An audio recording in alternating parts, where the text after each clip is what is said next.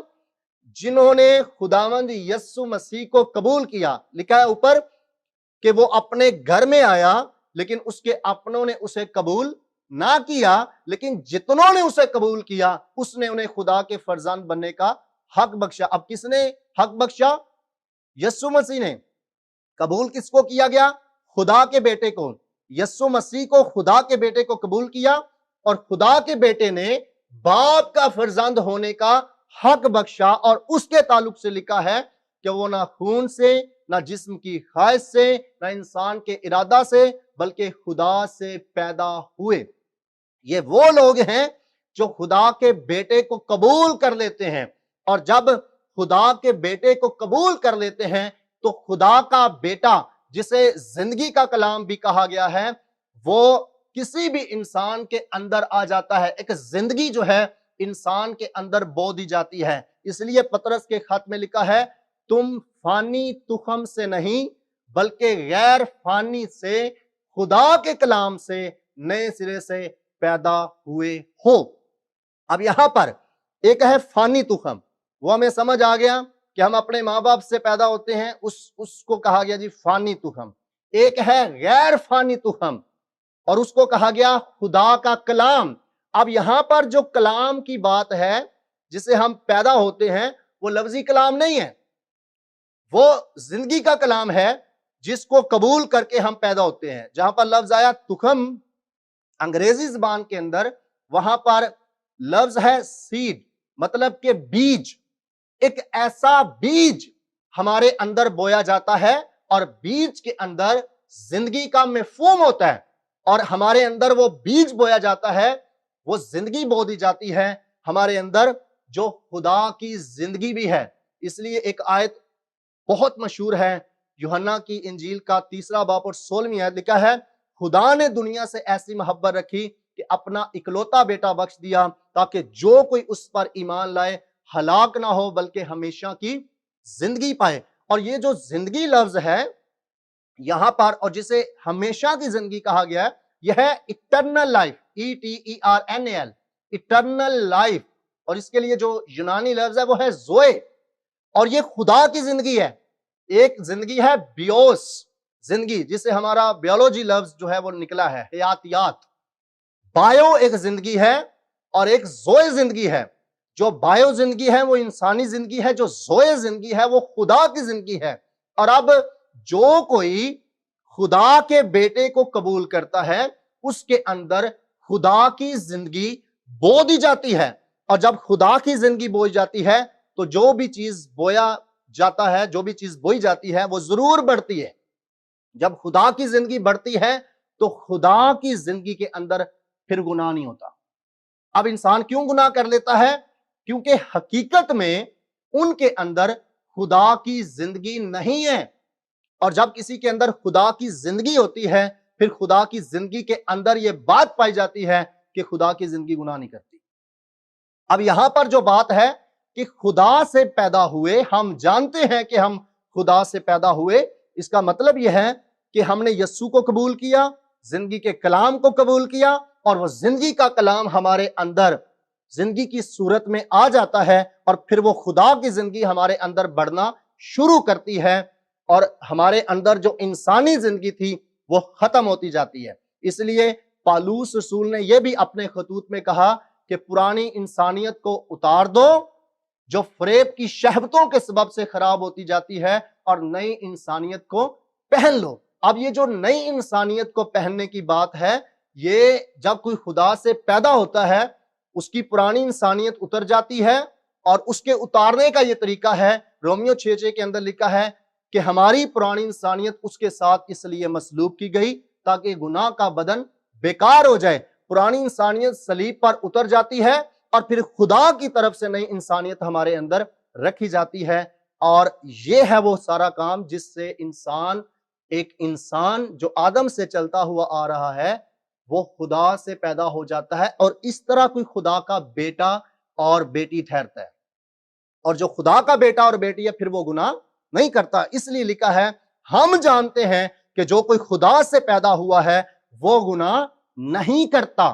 اب جب گناہ نہیں کرتا تو پھر روح بھی پاک رہتی ہے، پھر جان بھی پاک رہتی ہے، اور پھر ہمارا بدن بھی پاک رہتا ہے۔ اس طور پر انسان جو ہے وہ پاک زندگی جو ہے وہ گزارتا ہے، اور لکھا ہے پھر ہماری حفاظت وہ کرتا ہے جو خدا سے پیدا ہوا، یعنی خدا کا بیٹا یسوع مسیح ناصری۔ اور آپ کو میں بتاؤں کہ خدا کو کلیسیا وہ چاہیے جو پاک ہو، جو جریوں سے پاک ہو، جو صاف ہو، جن کے رنکلز نہ ہو۔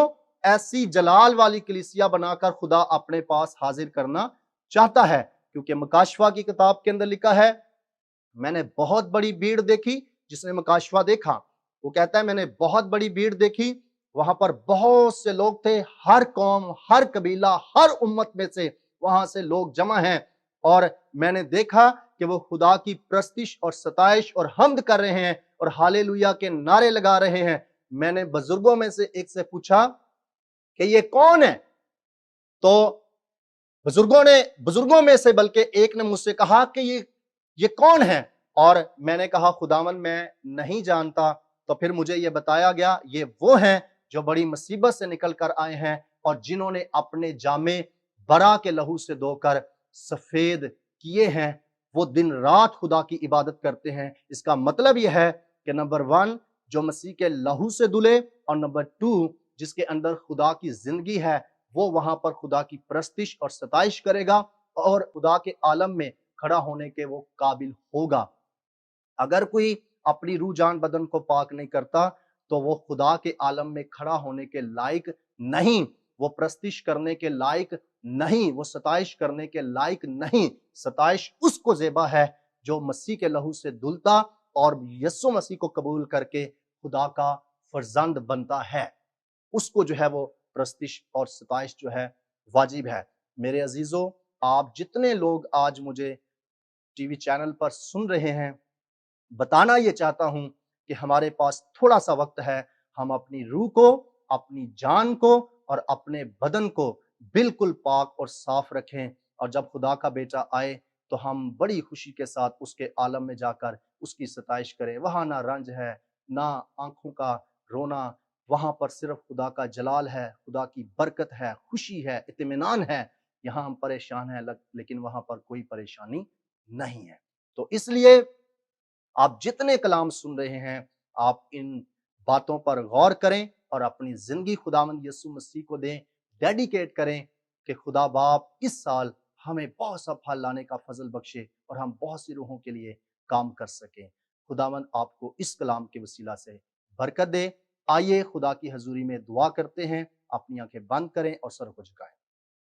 بزرگ آسمانی باپ، دل کی گہرائیوں سے میں شکر گزار ہوں جتنوں نے باپ تیرا کلام سنا، یہ کلام ان کی زندگی کے اندر خدا باپ گھر کرے اور یہ کلام ان کے اندر جڑ پکڑے، اور ہر ایک شخص جو سن رہا ہے خدا کے کلام کے وسیلہ سے برکت پائے۔ میں پھر سے شکر گزار ہوں خدا باپ تیرے خادم کے لیے، پاسٹر عاشر منشا اور اس کی ساری ٹیم کے لیے۔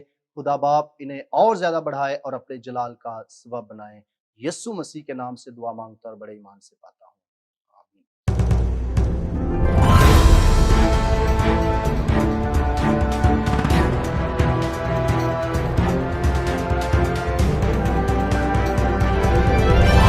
You are watching Shine Star, Be the Light.